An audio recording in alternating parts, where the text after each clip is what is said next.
केदार की माटी से हिमालय की बात, उत्तराखंड में बने रहिए रेडियो केदार के साथ।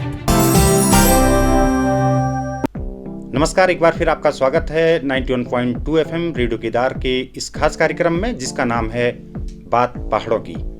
बात पहाड़ों की कार्यक्रम में हम आपके लिए अलग अलग दिन अलग अलग विषयों से जुड़े विशेषज्ञों को लाते हैं और जो बात करते हैं अपने क्षेत्र में या फिर अपनी उस विशिष्ट सर्विस की, जिसके जरिए वो मानवता और सामाजिकता के तौर पे आम इंसानों का भला करते हैं। समाज से जुड़े तमाम पहलुओं के साथ साथ इसमें सांस्कृतिक गतिविधियों की भी जानकारी दी जाती है और जानकारी दी जाती है हमारे आसपास होने वाली घटनाओं की, ताकि हम समय रहते कैसे सचेत रह पाएं।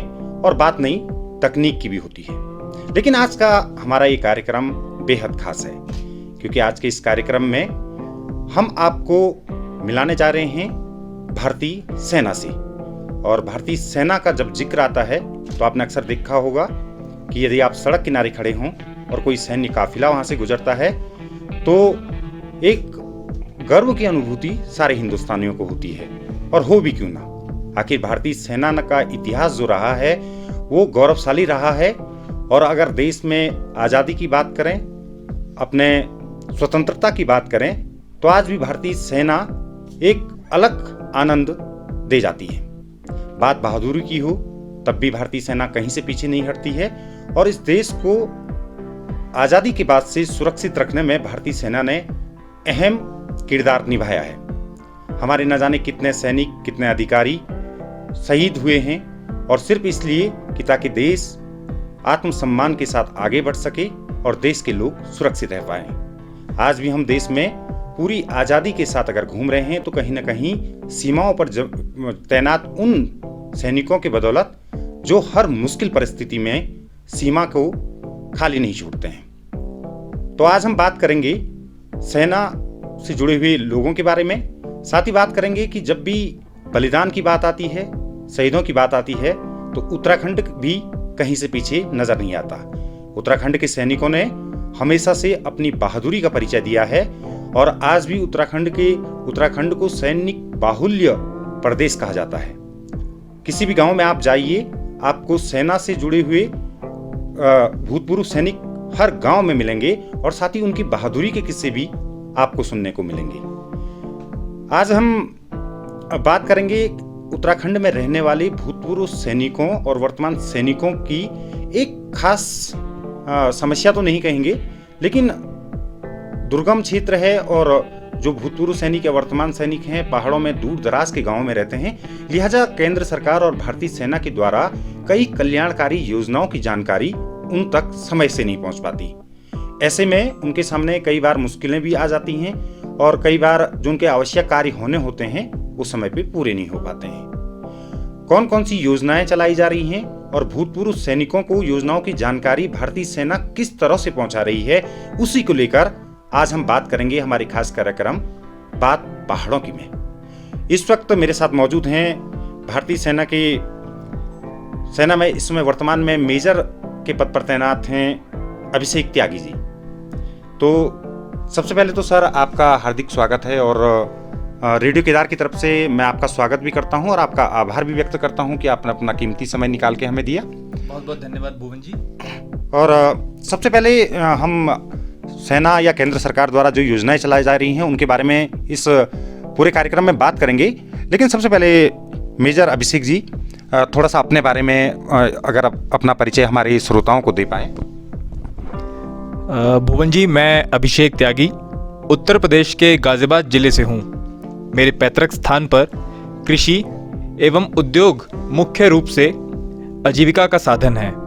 मैंने 2013 में कमीशन प्राप्त किया, और अपनी सेवा के पिछले 12 वर्षों से मैं पूर्वी राज्यों और कश्मीर संघ राज्य क्षेत्र में सेवा करने का अनुभव मेरे को अवसर मिला।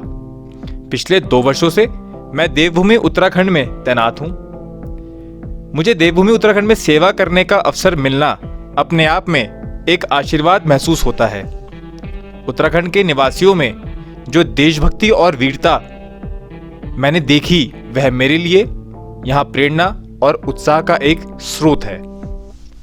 जी, तो जैसा कि मैंने बताया कि मेजर अभिषेक त्यागी आज के हमारे इस कार्यक्रम में हमारी खास मेहमान हैं, जो सेना कौन सी योजनाएं चला रही हैं उनके बारे में जानकारी देंगे। और इसमें सबसे महत्वपूर्ण हो जाता है, जो हमारे भूतपूर्व सैनिक इस वक्त हमें सुन पा रहे हों वो भी जानते होंगे ESM रैली के बारे में।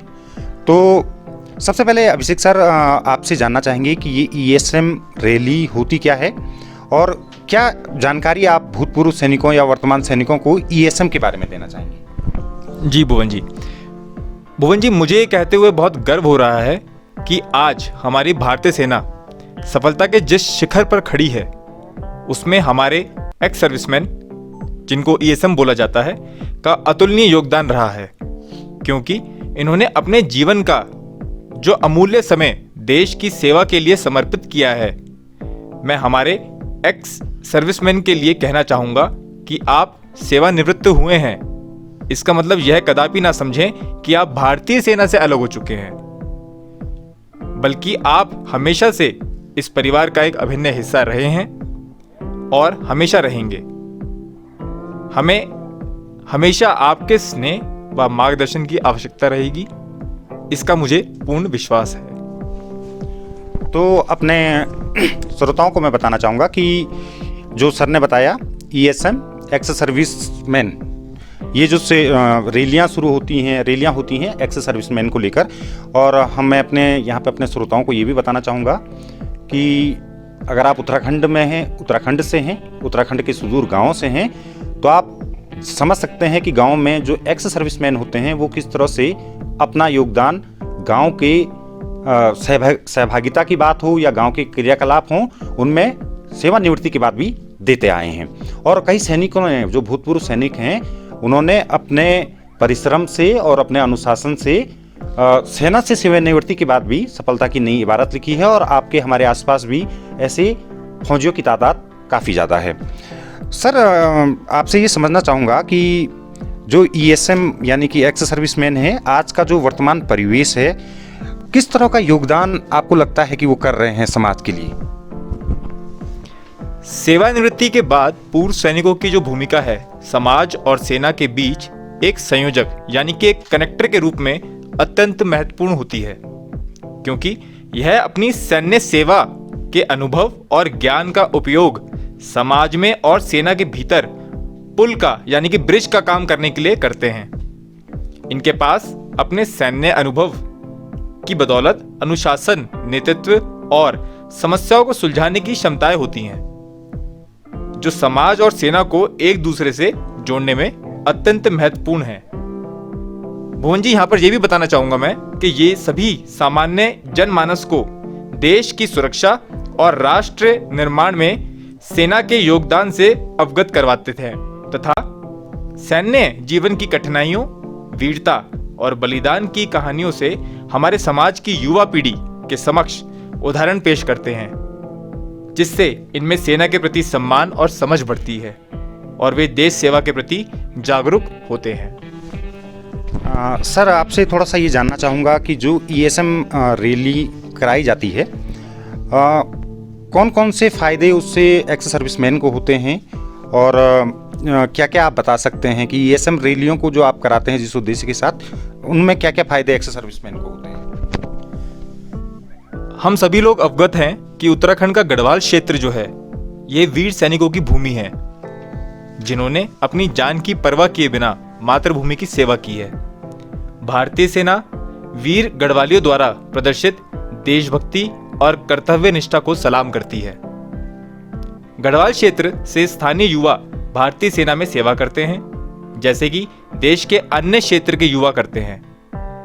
परिणाम स्वरूप इस क्षेत्र में पूर्व सैनिकों की बड़ी संख्या निवास करती है। इन वीर सैनिकों का सम्मानित करना हमारे लिए भी गर्व की बात है। ESM रैली का आयोजन पूर्व सैनिकों से संबंधित पेंशन से जुड़ी समस्याओं का समाधान करने और अन्य कल्याणकारी योजनाओं की जानकारी के लिए किया जाता है। रिटायरमेंट के बाद की रीसेटलमेंट के अवसरों की जानकारी प्रदान करना, मुफ्त स्वास्थ्य जांच और कैंटीन सुविधाएं उनके दरवाजे तक पहुंचाने के लिए इस प्रकार की रैलियों का आयोजन किया जाता रहा है।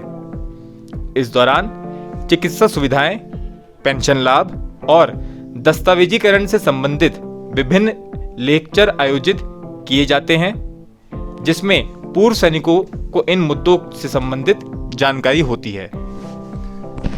सर, तो जैसा कि हमारे श्रोता जानते हैं, सुन रहे हैं कि इस वक्त भारतीय सेना में मेजर अभिषेक त्यागी जी हमारे साथ मौजूद हैं और ESM जो रैलियां होती हैं वो क्यों आयोजित की जाती हैं, उनका उद्देश्य क्या होता है और किस तरह से वो पूर्व फौजियों के लिए वरदान साबित होती हैं, इस बारे में हम बात कर रहे हैं। सर, एक चीज़ और आपसे जानना चाहूँगा कि अभी कुछ दिन पहले ही गौचर में ESM रैली आयोजित की गई थी जिसमें बड़ी संख्या में भूतपूर्व सैनिक आए थे। उन्होंने तमाम जानकारियाँ उस रैली से ली। क्या क्या उपलब्धियाँ रही इस गौचर मेले में जो ESM रैली हुई थी, उसको लेकर थोड़ा कुछ हमारे श्रोताओं को बताएं। गौचर में ESM रैली के आयोजन के दौरान हमारे एक्स सर्विसमैन और वीर नारियों की हर समस्या का समाधान करने की हमने कोशिश की। इस रैली के दौरान हमारी तरफ से निम्नलिखित सुविधाएं पूर्व सैनिकों, वीर नारियों और उनके आश्रितों को प्रदान की गई, जैसे कि उसमें मैं कुछ उल्लेख करना चाहूँगा। DIV और AWPO directorate of Indian army veterans और आर्मी वेलफेयर प्लेसमेंट ऑर्गेनाइजेशन द्वारा पूर्व सैनिकों और उनके आश्रितों को विभिन्न नौकरी के अवसरों के बारे में शिक्षित करने के लिए पैम्फलेट वितरित किए गए। पूर्व सैनिकों और उनके आश्रित इस जानकारी से लाभान्वित हुए और इसका भरपूर लाभ उठाया।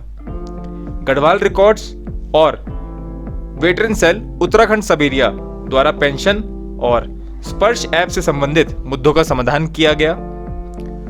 देहरादून के प्रसिद्ध वेलमेड अस्पताल ECHS पॉलिक्लिनिक और 2009 फील्ड हॉस्पिटल द्वारा मुफ्त दवाइयों का वितरण और चिकित्सा जांच की गई। पब्लिक सेक्टर यूनिट जैसे कि बैंक, SBI और पंजाब नेशनल बैंक की सेवा प्रदान की गई। कई पूर्व सैनिक एवं वीर नारियों की शिकायतों का समाधान भी किया गया। इस कार्यक्रम के दौरान 80 वर्ष से ऊपर के कई पूर्व सैनिक और वीर नारियों को सम्मानित भी किया गया।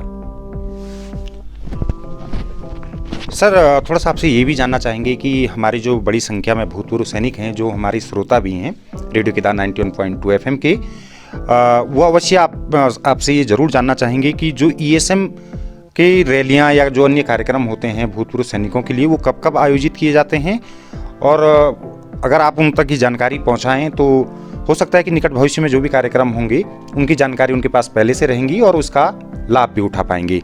तो सर, थोड़ा बताने की प्रयास करें कि ESM के कार्यक्रम कब कब आयोजित होते हैं और कौन कौन से वो खास तारीखें या खास दिन होते हैं जब ESM रैलियां जनपद में, खासतौर पे रुद्रप्रयाग में आयोजित की जाती हैं। भुवन जी, यहाँ बताना चाहूँगा कि वार्षिक आधार पर आयोजित जो गौचर मेला होता है उसमें एक्स सर्विसमैन रैली का आयोजन किया जाता है।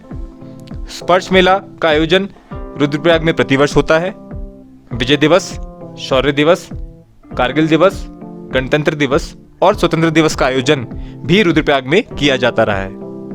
इन सभी कार्यक्रमों के दौरान हमें एक्स सर्विसमैन से बातचीत करके भारतीय सेना के गौरवपूर्ण इतिहास के बारे में पता चलता है। इन रैलियों में पूर्व सैनिकों को सम्मानित किया जाता है और उनके योगदान को समाज के सामने रखा जाता है।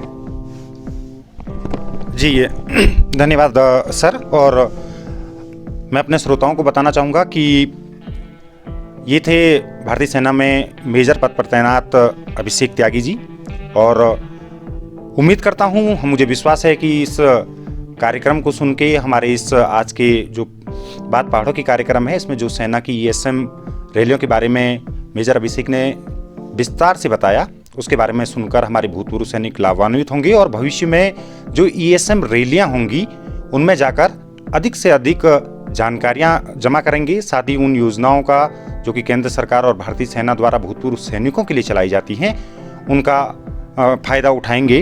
और इस तरह की जो रैलियां, जैसे कि सर ने बताया कि जो गौचर मेला होता है उसमें ESM रैलियां आयोजित होती हैं हर साल, और साथ में शौर्य दिवस, विजय दिवस, कारगिल दिवस और गणतंत्र दिवस और स्वतंत्रता दिवस के दिन भी ESM रैलियां आयोजित की जाती हैं, ताकि भूतपूर्व सैनिक आएँ और जो भी योजनाएं उनके लिए संचालित की जा रही हैं उनकी जानकारी ले पाएँ।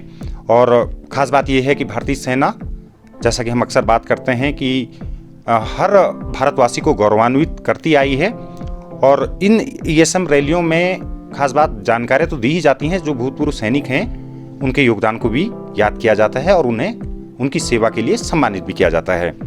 कार्यक्रम के अंत में मैं मेजर अभिषेक जी को धन्यवाद देना चाहूँगा कि सर आपने अपना कीमती समय तो हमें दिया ही, साथ ही बहुत महत्वपूर्ण जानकारियाँ भी रेडियो केदार के माध्यम से हमारे जो भूतपूर्व सैनिक जो श्रोता हैं उन तक पहुँचाई।